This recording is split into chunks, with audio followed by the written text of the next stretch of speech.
সুরুচি সংঘের এবং এই বিশ্বাস ব্রাদার্সের অত্যাচার আমি যেহেতু নিজে এখানে থাকি, আমার থেকে বেশি কেউ জানে না।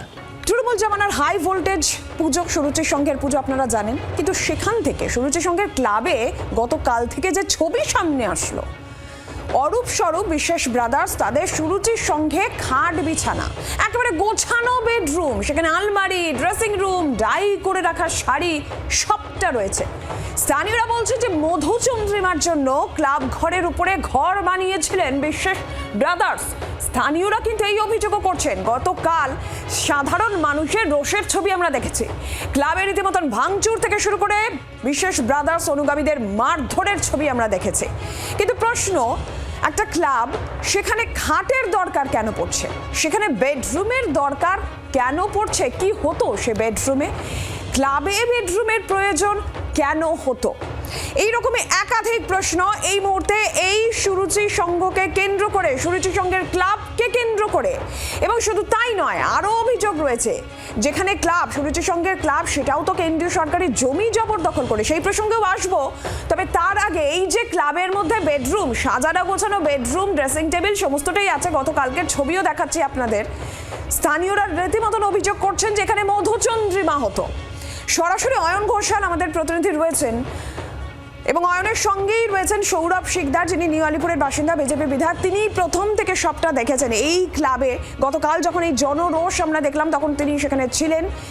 সব মিলিয়ে ঠিক কি জানা যাচ্ছে? অয়ন আমাদের সঙ্গে রয়েছেন, আরও ডিটেলে অয়নের কাছ থেকে জানবো। অয়ন, একটা ক্লাব, সেখানে বেডরুম, সাজানো গোছানো বেডরুম, খুব স্বাভাবিক প্রশ্ন যে ক্লাবের মধ্যে বেডরুমের কি দরকার, কেন?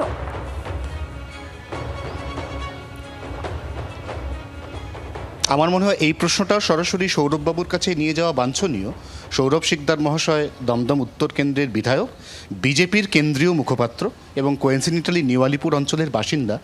ক্লাবের মধ্যে ওরকম একটা সুসজ্জিত বেডরুম, এটার কেন প্রয়োজনীয়তা ছিল? আপনি তো দীর্ঘদিন ধরে গোটা বিষয়টা নিয়েই ভয়েস রেজ করেছেন, কেন ওটা কী কাজে লাগে? ঘটনাচক্রে আমি বিগত 5 বছর দক্ষিণ কলকাতার পার্টির ইনচার্জও ছিলাম, অর্থাৎ রাজ্য আমাকে এই সংগঠনের একটা অংশ দেখতে দিয়েছিলেন। এই সুরুচি সংঘের এবং এই বিশ্বাস ব্রাদার্সের অত্যাচার আমি যেহেতু নিজে এখানে থাকি, আমার থেকে বেশি কেউ জানে না। এই যে জায়গাটিতে ক্লাব রয়েছে, এটি এলআইসির জায়গাতে, এবং কোর্টের অর্ডার থাকা সত্ত্বেও আমরা সেই প্রসঙ্গে যাব। আমরা তো ক্লাবের মাঠ 11 কাঠা জমি জবরদখল নিয়ে যাব। আমার আপনার কাছে একটা প্রশ্ন, আমি জানি না এই মুহূর্তে কজন অপ্রাপ্ত বয়স্ক জি 24 ঘন্টা দেখছেন, তাও এই প্রশ্নটা করতে বাধ্য হচ্ছি যে ক্লাবের মধ্যে ওরকম একটা সুসজ্জিত বেডরুম এবং অ্যাটাচ বাথরুম, এটা কোন কাজে লাগতে পারে বলে আপনার? আমরা ক্লাব মানে জানি সেখানে দুটো ক্যারাম বোর্ড থাকবে, কিছু খেলাধুলোর জিনিস থাকবে, একটা নির্ভেজাল আড্ডা হবে। তো সেখানে সেই পরিপ্রেক্ষিতে দাঁড়িয়ে এটা ক্লাব না কোনো রিসোর্ট, সেটাতেই মানুষ বিভ্রান্ত হয়ে গেছেন। কালকে নেতাদের অনেকাংশে আমরা দেখতে পাচ্ছি বিভিন্নভাবে এরকম সুসজ্জিত বেডরুম রাখতে, সুরেন্দ্রনাথ কলেজ থেকে শুরু করে নিউ আলিপুর সুরুচি সংঘ, 3 জন পঞ্চায়েত প্রধান যাদের সন্ধান পাওয়া গেছে, তারাও তাদের যে অফিসটা তাদের দলীয় কার্যালয়ে বা তাদের কাজের জায়গা, সেখানেও এরকম আমরা বেডরুম পাচ্ছি। এত বেডরুম তৃণমূল কংগ্রেসের লাগতো কেন? বেডরুম কালচার তৃণমূল কংগ্রেসেরই ওই 15 বছরের একটা নতুন ডেভেলপমেন্ট। আর দেখুন, যেহেতু টালিগঞ্জ ইন্ডাস্ট্রিটা চালাতো এই বিশ্বাস ব্রাদার্স, সেই জন্যে ছোট বড় মাঝারি আজকে সবাই কিন্তু সামনে এসে বলেছেন তাদের কিভাবে সেক্সুয়ালি এক্সপ্লয়েট করা হতো, ইন্ডিকেটিং যে ওখানেই সেই কম্প্রোমাইজটা। সেটা এলাকাবাসীর সেটাই ক্ষোভ ছিল কাল অভিযোগ। এবং তারপর তোমার যে মূল প্রশ্ন, আমাদের আজকে সব থেকে বড় যে ইস্যু, এলআইসির জমি 11 কাঠা জমি 2008 সালে জবরদখল হয়ে গেল। 2008 সাল, তখনও পর্যন্ত রাজ্যে পালাবদল ঘটেনি। আর 2011 সালের পর থেকে তো গোটা এলাকা ঘিরে ফেললো বিশ্বাস ব্রাদার্স। আজকেও আমরা যে ছবি পেয়েছি, আমার ক্যামেরা বন্ধু ছবি তুলেছে, মাঠটা যেন বিশ্বাস ব্রাদার্সের সম্পত্তি, মাঠটা যে এলআইসি বোধহয় ভুলতে বসেছে। এটা নিয়েও আপনি প্রথম কার্টেন রেইজ করেছিলেন এই ইস্যুটা নিয়ে। তো তারপরে এখন রাজ্যে পরিবর্তন হয়েছে, আইনি দিকগুলো নিশ্চয়ই খতিয়ে দেখা হবে, এবং কোনো জবরদখল করা জমিতে তো কিছু চলতে পারে না। এখন এটা আইনি কি অবস্থায় আছে, কোর্টের অর্ডার কি আছে, সেটা আমরা লিগালি খতিয়ে দেখব, এবং দেখে সেটা আমরা মুখ্যমন্ত্রীকে জানাবো। মুখ্যমন্ত্রী যেহেতু প্রশাসনিক প্রধানও রাজ্যের, উনি তারপরে এটার ডিসিশন নেবেন। বিধানসভার অধিবেশন আসন্ন, আপনি বিধায়ক হিসেবে বিধানসভায় গিয়ে এই ইস্যুটা রেজ করবেন? যদিও এটা আমার বিধানসভা নয়, কিন্তু এখানকার যে বিধায়ক আছেন তাকে আমি নিশ্চয়ই জানাবো, তপন দাশগুপ্ত। তপনদাকে আমি জানাবো যে এটা করতে। আমি এখানকার বাসিন্দা, কিন্তু আমি উত্তর দমদমের বিধায়ক, পার্টি আমাকে সেখানে দায়িত্ব দিয়েছেন।